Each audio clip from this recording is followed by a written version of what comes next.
तब क्या हुआ दोस्तों, एक फोर व्हीलर कार ने जो नशे से मतलब कार चला रहा था शराब पीकर, उसने उसको ज़ोर से ठोक दिया। और कायना ये कहती है कि उसको बहुत ज़्यादा मतलब मार लगा था, बहुत ज़्यादा वो जख्मी हो गई थी। वो ये कहती है कि सिर से उसके खून बह रहा था। और वो हमसे ये कहती है दोस्तों कि जब वो नीचे गिर गई, जब उसको मतलब कार ने धड़क मारा, उसके बाद क्या हुआ दोस्तों कि वो ये कहती है कि मतलब मुझे बार बार ये लग रहा है कि मैं बेहोश हो रही हूँ। वो मन में कह रही है कि हे ईश्वर, मुझे मरना नहीं है, लेकिन जो दर्द हो रहा था वो उसको ज़रा भी सहन नहीं हो रहा था। और वो ये कहते हैं कि कुछ पल के बाद ही मेरे मतलब आंखों के सामने मतलब अंधेरा छा गया। और जब उसको चेतना आई दोस्तों, जब उसको होश आया, तब वो ये कहते हैं कि एक बहुत ही सुंदर हरी भरी घास में मैं सोई थी और मुझे इतना अच्छा लग रहा था कि मैं आपको क्या बोलूँ। कुछ पल पहले मेरे सामने कितना दुख था और एक दो पल के बाद ही मैं यहाँ पर बहुत ही खुश थी। वो ये कहती है कि जहाँ पर वो हरे भरे घास में मतलब लेटी थी, वहाँ से जब वो उठी तब सामने एक चेयर पर दोस्तों, वहाँ पर वो ये कहती है कि वहाँ पर अपने मतलब एक आत्मा को उसने वहाँ पर देखा। कायना ये कहते हैं कि जब वो उसके करीब जाने की कोशिश कर रही है तो कोई एक ऐसी चीज़ उसको वहाँ पर जाने के लिए रोक रही थी। और वो जो आत्मा थी, उसने अपना जब उसको चेहरा दिखाने की कोशिश करी तब इसने उसको तुरंत पहचान लिया, वो उसके माँ की आत्मा थी। कायना ये कहती है कि 5 साल पहले उसने अपने माँ को खोया था। उसको खोने के बाद वो बहुत ही ज़्यादा दुखी हो गई थी और आज इस तरीके से उसको देखकर उसको बहुत ही खुशी मिली।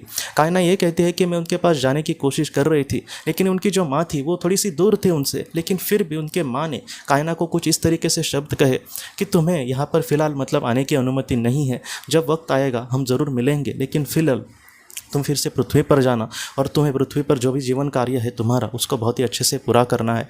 कायना ये कहती है कि उसने शब्दों से यह बातें नहीं की, डायरेक्टली मेरे मन में वो कहीं किसी तरीके से उसने बातें पहुंचाई, लेकिन वो बहुत ही ज़्यादा क्लियर थी। और उसकी माँ उसको बार बार यही कह रही थी कि तुम्हें वापस जाना होगा, तुम मेरी चिंता मत करना, मैं बहुत ही अच्छी हूँ यहाँ पर, बस तुम अपना अच्छे से ख्याल रखना। और कायना ये कहती है कि मेरे मन ने ये बात मानी कि मुझे फिर से जाना होगा और बाद में फिर से वो पृथ्वी पर लौट आई। पृथ्वी पर लौटने के बाद वो ये कहती है कि जब उसको पृथ्वी पर होश आया तो वो अस्पताल में थी। कुछ लोगों ने उसको उठाकर वहाँ से अस्पताल में लेकर गए थे और धीरे धीरे वो ठीक हो गई दोस्तों। कायना ये कहती है कि हमारे जीवन में कभी कभी हम मतलब कभी कभी जो अपने लोगों को खोते हैं तो हम कभी कभी उनके लिए बहुत ज़्यादा दुखी हो जाते हैं। वक्त के साथ साथ धीरे धीरे हमारा जो दुख है थोड़ा सा कम हो जाता है, लेकिन ऐसे समय में आप ऐसे ज़रा भी मत समझना कि आपके जो अपने हैं वो आपसे दूर है। कायना की ये जो कहानी है कहीं ना कहीं हमें यही सिखाती है कि बुरे पल में हमारे जो अपने होते हैं वो हमेशा हमारे साथ होते हैं।